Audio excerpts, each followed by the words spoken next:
name is Aida Mehari. I am an aeronautical engineer. I got my bachelor's degree back in Sweden. AYMP is an Aviation Youth Mentoring Program in the DMV area. We actually support underserved children that normally don't have access to aviation.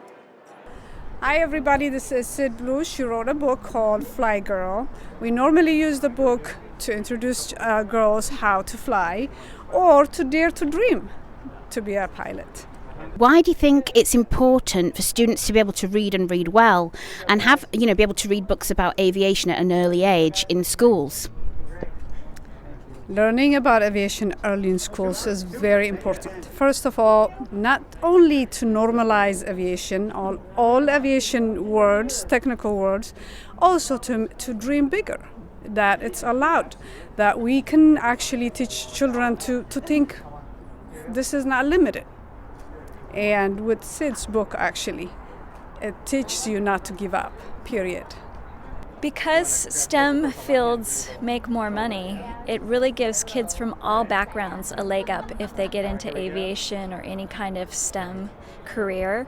So I've seen it so many times when kids go on the STEM path, they actually can make a very decent living. And so that's one of the reasons I'm passionate about introducing aviation to kids, but also because just learning to fly itself is so empowering. The journey itself to becoming a pilot is empowering. Definitely. It teaches you to be responsible, know your schedule. Everything else that comes along with it is just life-changing. Talk about the main character in your book. How does she impact? How does she get involved in aviation? And why is that an important message for students today in schools? Fly Girl is about a 16-year-old who learns to fly the hard way. So it's not often the way that we learn to fly. We're all pilots.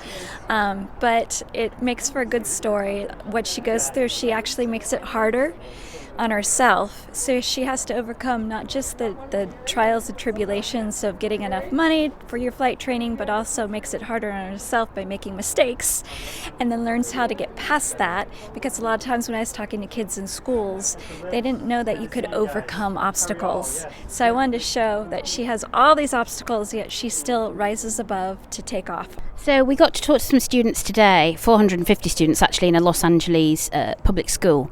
What do you think the impact of that is actually? What's the message that we're really trying to give to kids that you want them to take away into their future life? That aviation is not only being a pilot. You can be a doctor still serving aviation. You could be an aircraft engineer like me. You could be a ground technician. You can be anything still serving aviation. That's the message.